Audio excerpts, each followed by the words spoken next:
Hi, ladies. How are you doing? Good morning. Hi. Hi, morning. How are you all doing this really chilly Nairobi morning? The coffee is doing its work. It is, but it's really cold. Yeah, it is. So thank you so much for joining us today for season 2 of Investing for Impact. My name is Franciscah Nzanga. I'm the Chief Operations Officer at Philgrow Africa, and I will be your host today. And for those of you who are listening, we're joined today by two lovely ladies who have really defied odds and set up such amazing companies, right? And we'll start with you, Judith. Why don't you tell us a bit about yourself and Ambulex? Yeah, so I'm Judith Oketch, co-founder and CEO of Ambulex Solutions. Ambulex is a startup that is focusing on providing affordable, timely and technology-assisted emergency medical response. And our focus is really on low-income communities because they are the most affected and are actually the most that are not able to access these services because of costs, but also because of accessibility in terms of where they live. So that's our focus. And we are happy to provide these services. Amazing. And how long has Ambulex been in existence? Yeah, so in terms of idea, it's a 5-year-old idea. Wow. But we are just a little bit a year old in terms of operations. Yeah. Mm-hmm. Yeah. And maybe we could dive a bit into your journey. How do you feel your role as a female founder has allowed Ambulex to achieve what it's achieved so far in this 1 year? Yeah, so I think being a female founder has its own perks, but it also has its own challenges that come along. But being a female founder, especially for me, because from the very beginning, I knew exactly how I wanted ASL to look like in terms of even governance and leadership. And so what I did is surrounded myself with, female I would say strengths. And so as a female founder, having also worked with a number of people within nonprofits, and also, just getting to understand that as a female, I'm able to protect a family, I understand what other women go through, especially when it comes to health. And so being a female founder for a health startup has really enabled me to bring ASL to where it is right now. The much success we've been able to achieve in terms of even just operations, but funding as well. I think being a female founder has been a good thing for this startup. Absolutely. And you've done great things. Yeah, thanks.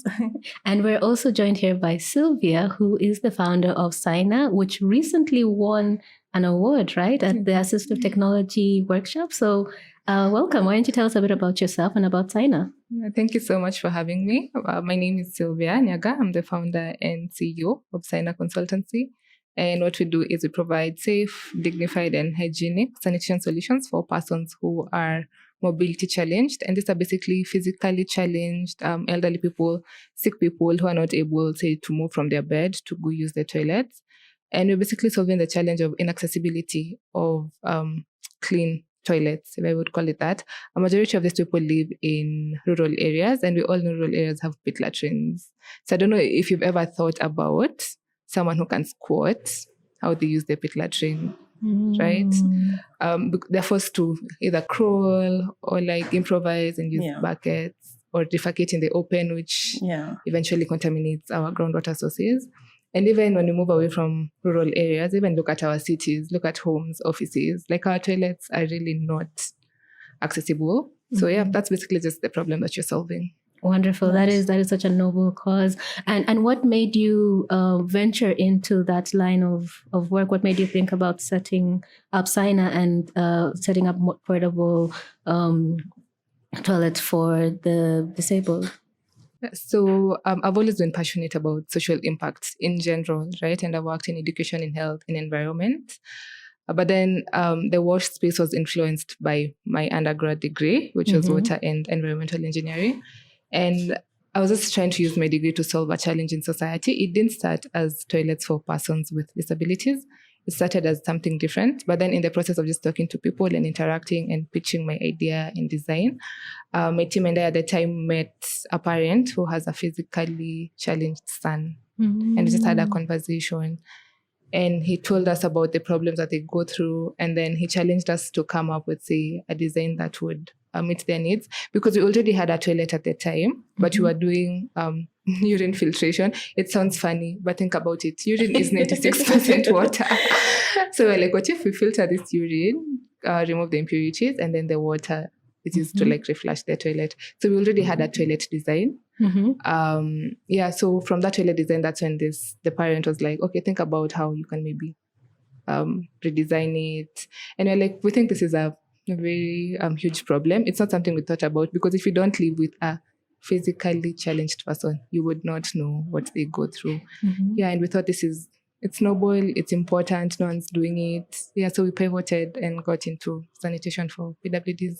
That is amazing. And you even won an award for it. So that's awesome. Yes. And so how do you feel being a female founder has allowed Saina to basically grow as much as it has and achieve the recognition that you've gotten so far?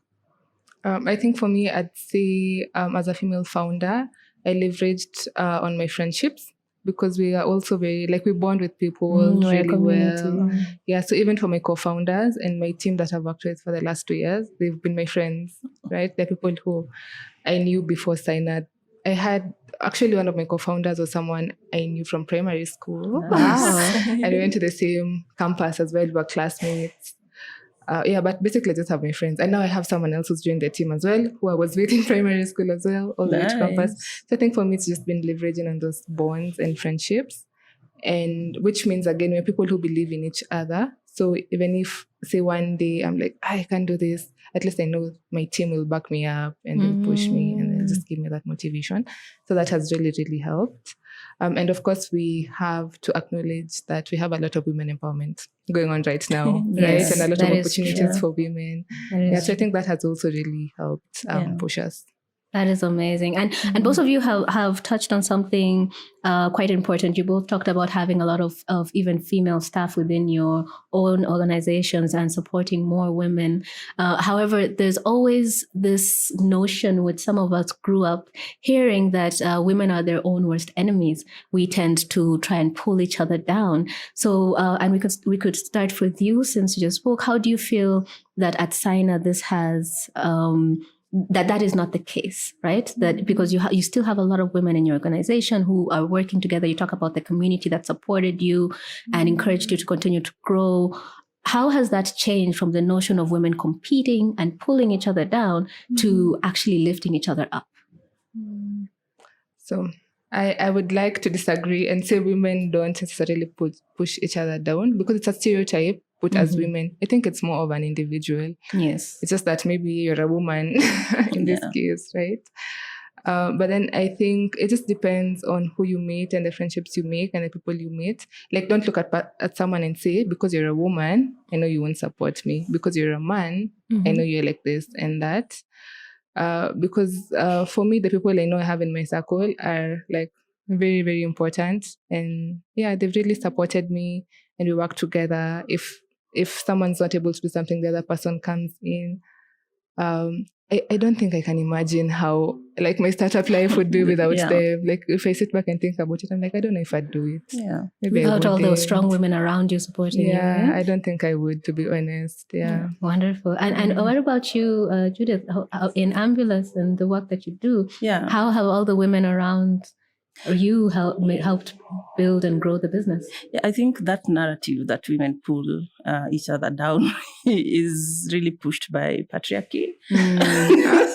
Because it is absolutely not true. Because I think my journey at Ambulex has shown how women can actually, push you to achieve the best.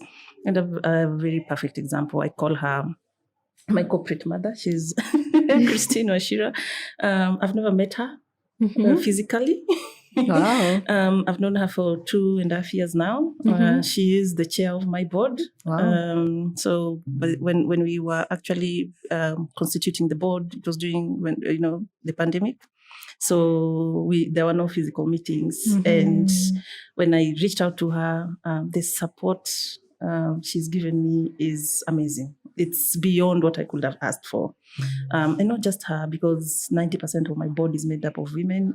I've had Dr. Kerubo in there, and they are women who are doing amazing work, and they've just held my hand, shown me where to go, what not to do, how to go about things.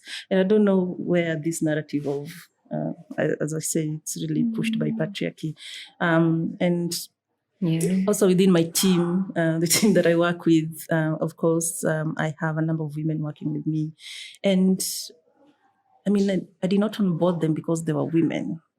I onboarded them because they are very good at what they do, minus them being, a woman. They're very good at, and they're most importantly passionate about what they do. They see my vision. They contribute greatly to my vision, in the sense that they want to, help me get to where I want to be. We have this tagline at Ambulex, kwa utu na kwa upendo. That's the kind of services, mainly and with love, that we give. And every woman that I work with at Ambulex has really ingrained that in everything that they do. And so that narrative of women pulling each other down is so not true. Awesome. And I'm happy that today we have debugged that. That is a lie. Yeah, women can support, encourage, mentor, and build each other up. That is truly amazing. And just going back a bit to your journey of building your respective companies, for example, with Ambulex, is there a point where you felt that this, maybe this wasn't going to work? And what did you do, or how did you manage to pull through it? And honestly, I won't lie about this. There were a billion times when I felt this was not going to work. Mostly because, one, it's not that I didn't believe in the idea. I have so much confidence in what we want to do as Ambulex. But really more of the challenges, especially that come with funding or resources. Because one, Ambulex is an idea that is capital intensive. And everyone that I spoke to loved the idea. But then when it came to getting funding, that would be a problem, especially when I approached at the very formative stages, when I approached a number of possible funders, most of them whom were male, because you do understand how disappropriate, the funding ecosystem is when it comes to, yes. The investor panels are mostly men. Are mostly men. And so I remember two scenarios. There was one, the guy wanted, of course, sexual favors before considering anything. But there was another that asked me, the first question he asked me is, are you married? Wow. And do you have kids?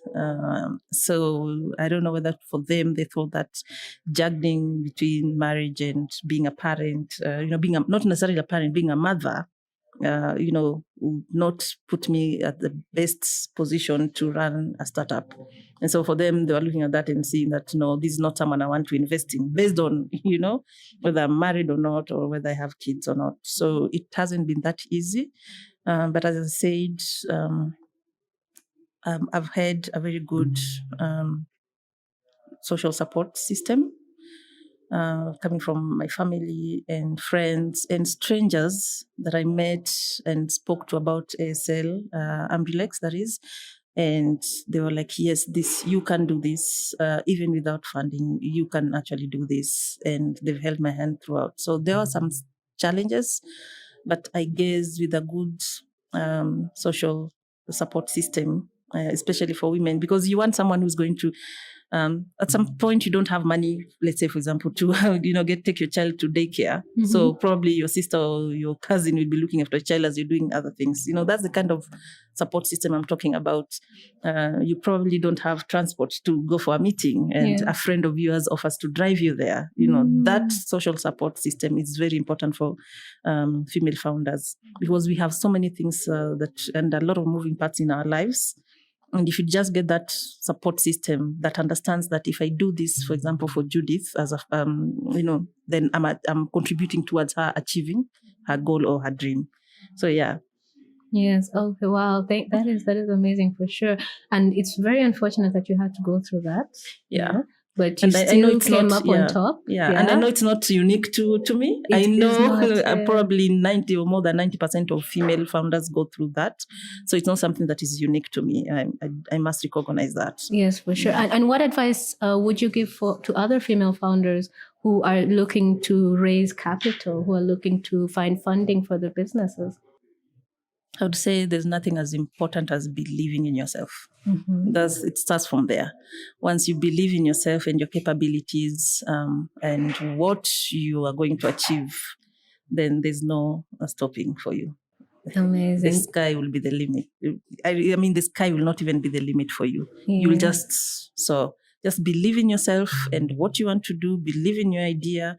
And especially if your idea is out there to change lives, like for example, for ASL, we are keen on saving lives. And we see how that contributes to wider, strategies or developmental strategies, especially for the country. If you do believe in that, believe in yourself and believe in your idea, that's the starting point. The rest will just fall in place. Mm-hmm. Yeah. Believe in yourself and keep going. Keep going. Despite what anyone else says or whatever anyone tries to do, you just believe in yourself. Believe in yourself. And this is amazing, amazing. And Sylvia, you touched a bit also on the community around you and having people who can support you. And Judith also mentioned about having friends who can come in and help either watch the kids or chime in as needed. For your journey, I'm curious to find out, who would you say has been your role model? Have you had mentors or people who have guided you along the way? Oh, I have had a lot of mentors, a lot, right from ideation stage all the way to where we are now, and they've all played like a different role.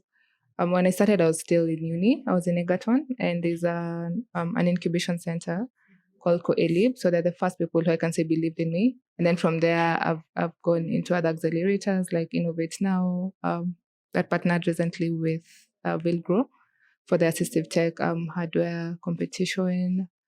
I've gotten so many mentors. I have mentors who work for like Kimberly Clark all the way in the US. I've never met them. Nice. But they've also been really supportive. I've had actually Wilfred, CEO Will Grow. I knew him he was also in Egerton. Yeah. And he was part of an organization called ISEC. And I was also in ISEC. So he was I think maybe 3-4 years ahead of me. He's also been a great mentor. Gosh, it's been a lot of people. It really takes a village to it does. Also my family, my parents have been my biggest supporters. Mm-hmm. And for a very long time, they didn't understand what I'm doing.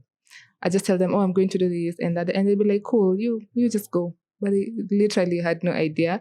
I think it was up until maybe end 2020. Because that's when we were doing our pilot, because then they could see the product and they're like, this is what you were doing this entire time. But I just love that they was really supportive, even without understanding the concept. Yeah, but I've had an amazing supportive system. I would say that for sure. Yeah. And for me in 2020, that's when I wanted to give up. That's when I was like, as a founder, we've had everyone has several times and they're like, this is too hard. But the major one for me was 2020. There was COVID. We had just done our first MVP right before COVID. We were conned 100,000. Sorry about that. And I was just like, I can't do this anymore. Because I really believe in like local production and manufacturing. And I really wanted our product to be 100% locally manufactured. And we tried 4 times with 4 different people. And it was just not working. I was just like, I don't think I can do this anymore. And I remember then there was the lockdown, so at least everyone was at home. So things were not moving. So we were all just chilling, trying to do research. And that was the first time I was like, I just can't. And I was shut down. And my team is hearing this for the first time, unfortunately. But I remember just thinking, okay, so now I have a team of 3 people who believed in me, who believed in my vision. How do I tell them we're not doing this anymore? Like that was me. Because for me, I had already decided, I was like, I'm done. Now I need to talk to the 3 people in my team. And What I really kept you thought about going? it. My dad, actually. Wow. Funny thing, just one random evening, he asked me, how is it going with your startup? And I was like, the truth is, it's really hard. And I went to stop and I was like, no, don't. He just really encouraged me and talked to me. And I laughed and I was like, in fact, I was just thinking about quitting. And I hadn't told anyone I hadn't opened up to anyone. So it was just very random encouragement and advice. And I was like, okay, if my dad believes in me, then I think I can also do it. And then at that time, we got an acceptance to like, not an accelerator, an innovation hub for sanitation by Toilet Board Coalition. Again, that also just kind of made me feel, okay, so what you're doing is important. If people already in the space believe in us, then yeah, we can do it. Nice. So now I'm here. That is amazing. Yeah. I feel like the universe finds a way to send to you the help or the advice that you need or the information that you need right when you need it. Yeah. So that just lets you know that what you are both doing is needed in the world. It's very important and it's going to help a lot of people. Yeah, so I'm glad that you kept going and you're keeping going despite all the obstacles. And right now, I believe you're also role models to others. I'm sure there are others who are looking at two of you and want to aspire to get to that place. So keep it up. Yeah, this is amazing. It's amazing. Thank you. And what do you feel are some of the pressures that female founders go through? We did touch a bit about investments and the biases that are there, given that majority of the panels are men. But in addition to that, what do you feel are some of the pressures or the challenges that female founders particularly go through that is very unique to them? And how would you encourage them to continue to push through? Yeah, so first of all, I back up what she said. We all go through the same experiences with like men and investments.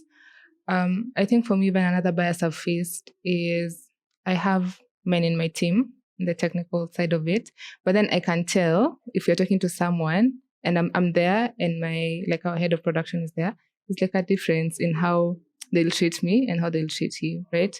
So for me, it's like, you're a woman, you don't know what you're talking about, you don't know tech stuff. Despite being the founder. Yes. Yeah. Wow. Okay.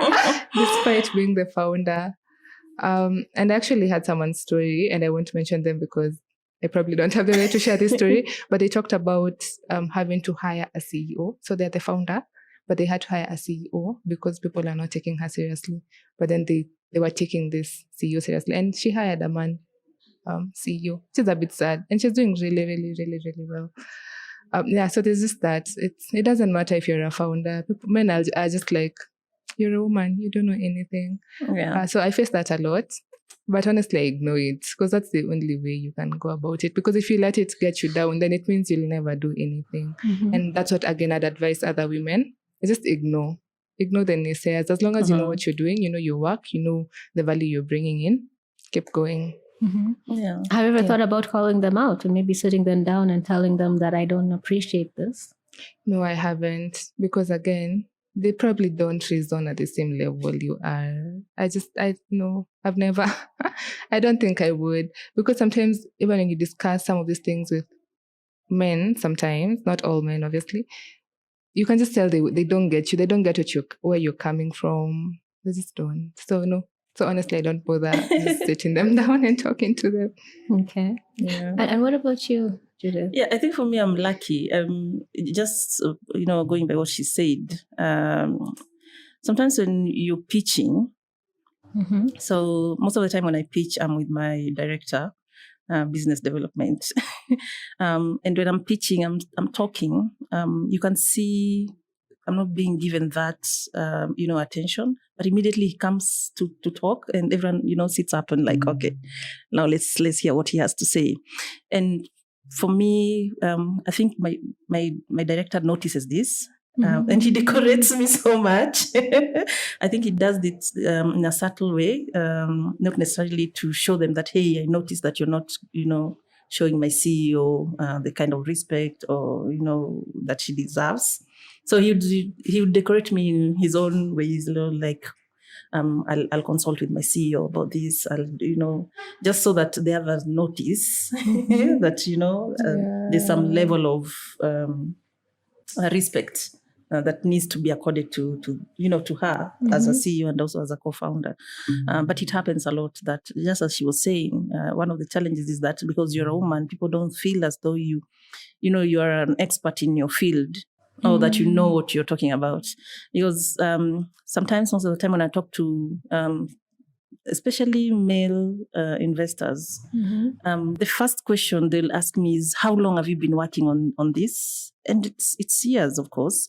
But when someone else is talking about ASL that I work with, that question will not come up. It's like, have you already gathered enough information, or have you done so much already in what you're doing to validate why you're talking to me? That's sort of what comes out. But I think for me, I have a very supportive team with me. They do it not because it's required of them.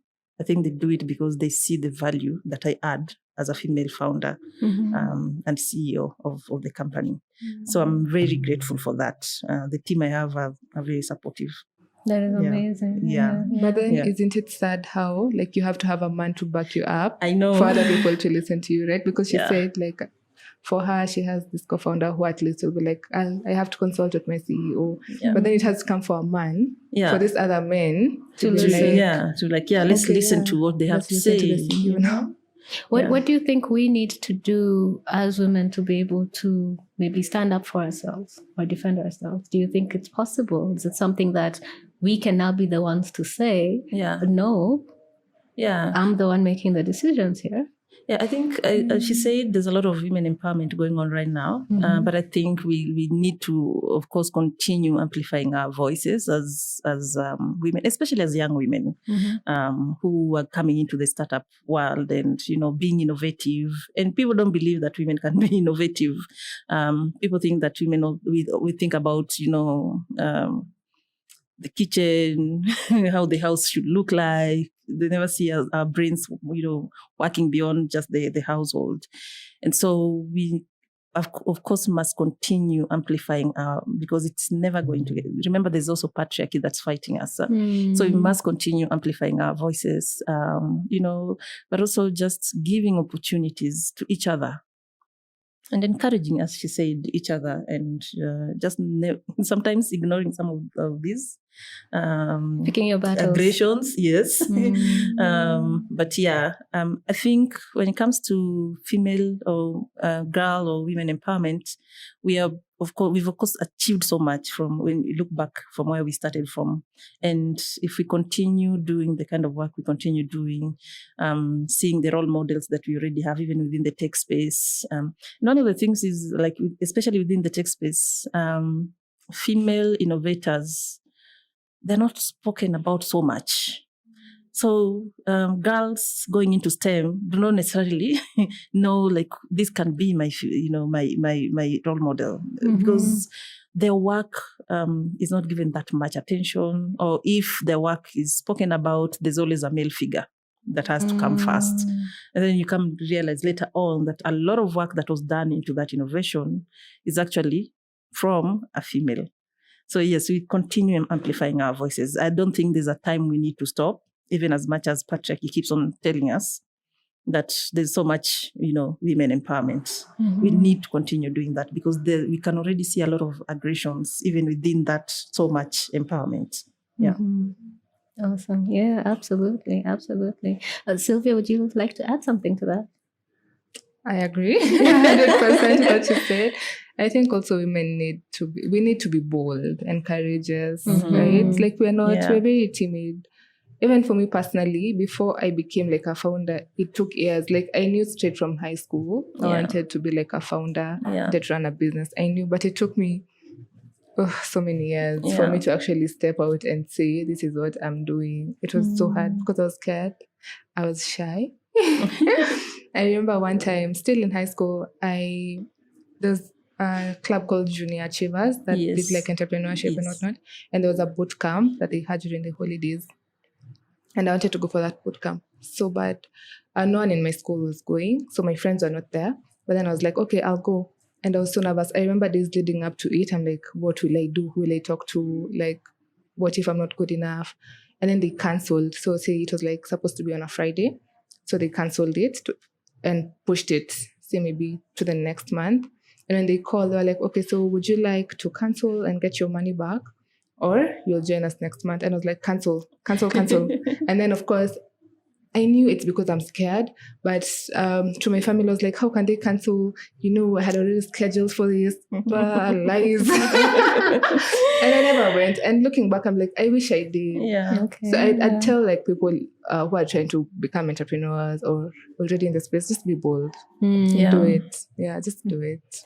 And where do you think this timid nature that women have comes from? This need to, maybe you want to say something, but you don't want to sound like you're speaking up too much. You're always worried about offending people. What you're saying about being timid and being always scared to try things. Where do you think it stems from, and how can we as a community be able to move past it?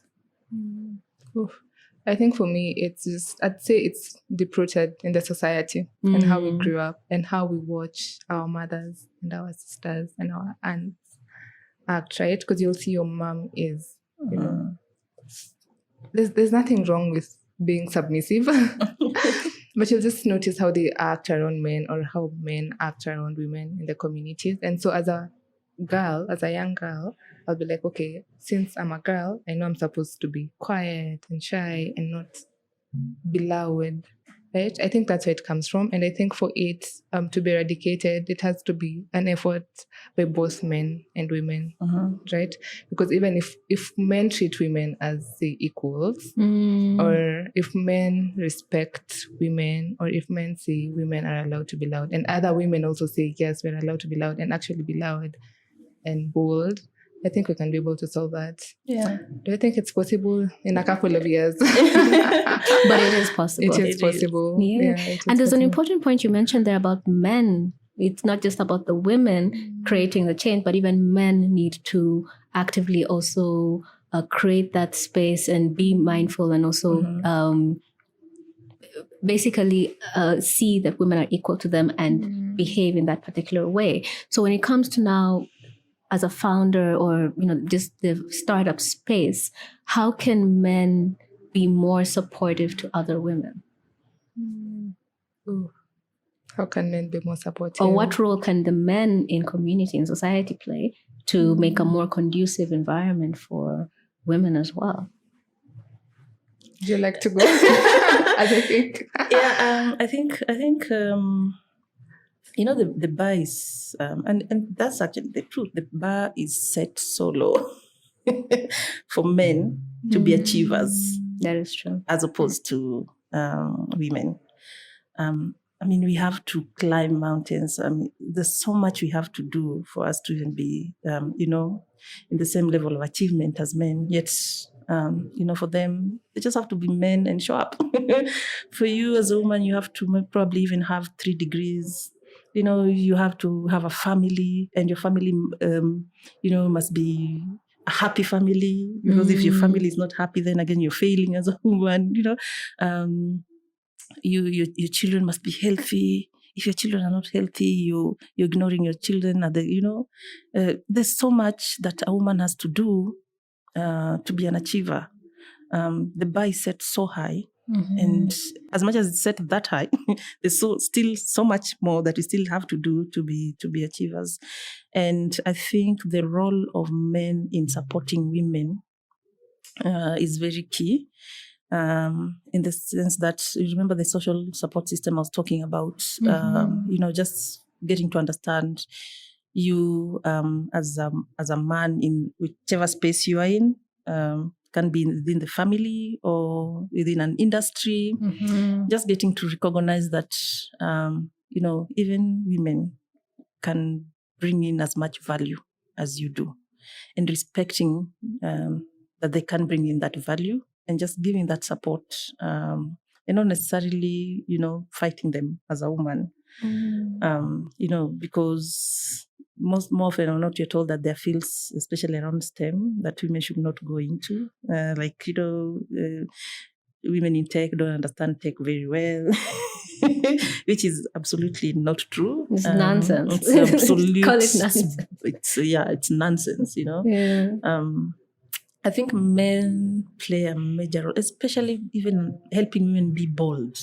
Because if I'm married, for example, and I tell my husband that tomorrow I'm going to do ABCD, and he gives me that, yes, you can do it. It gives me that motivation to be even more bold, because I know there's a man who is also supporting me. I know they say behind every successful man there's a woman. But in reality, also behind every successful woman, there's a man who has been also very supportive. And a good example is for me, for example, my brother has been amazing in, supporting my journey. Like every idea I tell him is like, wow,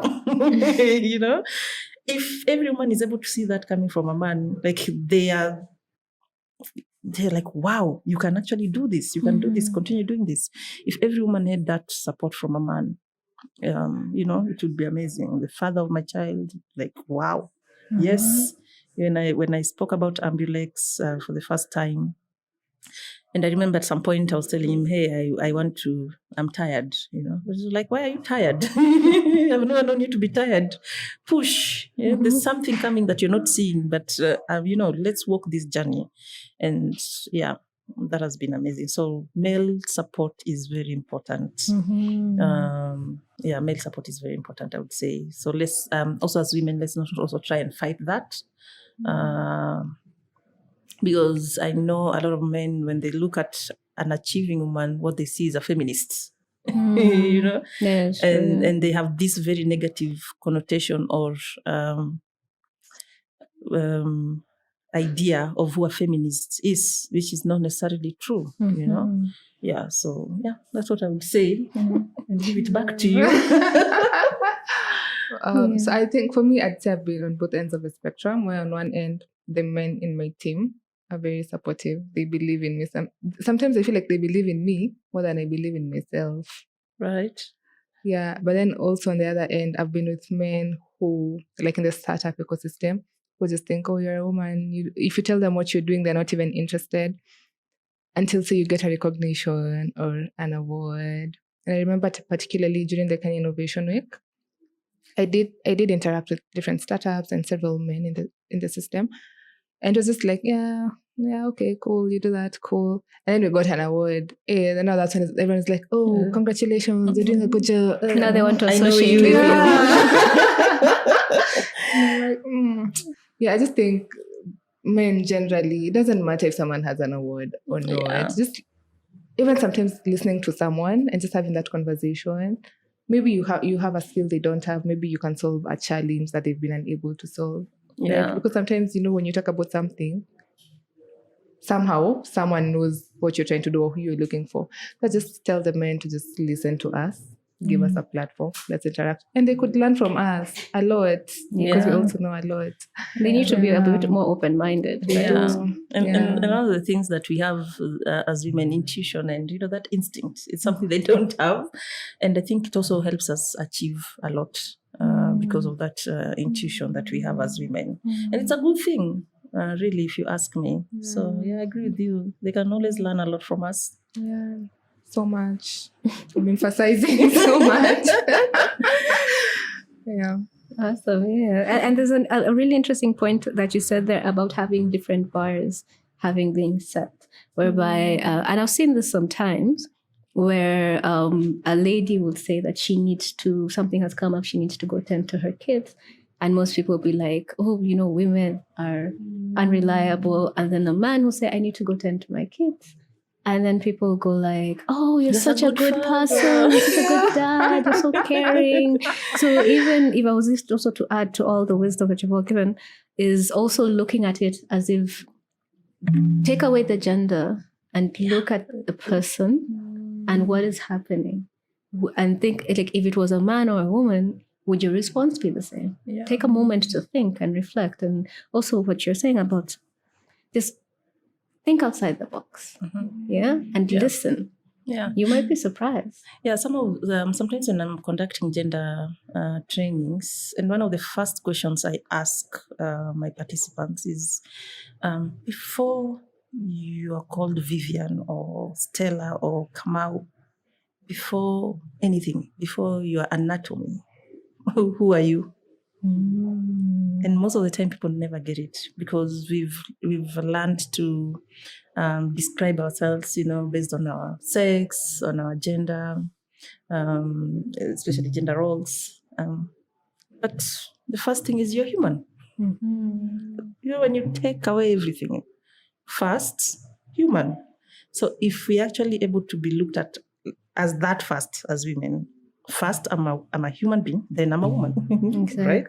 Then I think a lot of things can actually change. So you're very right with what you're saying in terms of just looking at taking away the gender and looking at the person. If you were treated the same, would it be something you'd love? Exactly. Yeah. Or sometimes, especially I know this happens with people who have like unisex names. If you're interacting with someone virtually, they treat you differently, but then when they meet you and they're like, oh, you're a woman. So I feel like if they knew you're a woman, they'd have treated you exactly like a woman, and you put it in quotes.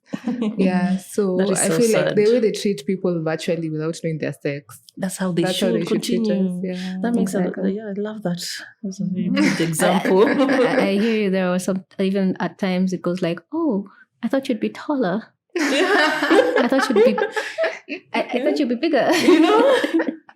Oh, your voice doesn't sound like your body. I'm sure you get that a lot. Unfortunately. But this has been such a great discussion. I'm very grateful for both of you to come out here and speak so openly about the challenges that a lot of women and female founders and female leaders go through. And I guess to end the session, I'd like to find out, we could start with you, Sylvia. What is the one thing you wish you knew before going on your journey to start out Sina? What is the one thing that you wish you had known or you had access to then that you now know or you now have access to? I wish I knew how difficult it would be. Because when I had this idea of being an entrepreneur, I knew I'll have a product and it's a straight line to the market, right? But then you start working and you realize, hey, there's finance, legal, manufacturing. Like I hadn't considered all these things. I wish I knew that earlier. I don't know if it would have changed my mind, but it would have made me more prepared. But then again, goes back to like the support system. My support system has been really, really incredible. And for someone who's starting, I think if you're starting right now, the first thing you need to do is there's so many incubation centers, there's so many entrepreneurship trainings. I think just start with that. That's what I'd say. Start with that. And what about you, Judith? Yeah, I wish I knew I could dream big and start small. I dreamt big and wanted to start big. Baby steps, yeah? I wish I knew that because I think when you start small, it gives you perspective. And also, most importantly, you get to learn in the journey, which is very key because starting big means that you might actually make big mistakes, big and very expensive mistakes. But I think having met a number of people who encouraged me to start small, including Professor Bitange Ndemo. They really encouraged me to start small because I had a vision for Africa. Because the challenge or the gap that we are addressing in EMS, emergency medical services in Kenya, is not unique to Kenya. It cuts across, especially sub-Saharan Africa. And, the people I spoke to at the ideation stage told me, you're dreaming big, which is a beautiful thing. But you need to, scale down and start small. You can't start with 10 ambulances. First, get to understand why is the market as it is. what other gaps are there, and how do you address those gaps as you move towards now addressing your bigger gap. So I think starting small, I'm very appreciative of that, because then I'm not making expensive mistakes. I'm not making expensive mistakes. And one of the cultures I'm trying to inculcate in ASL is a learning culture. So we are learning as we move. So I have a number of learning questions, as a founder.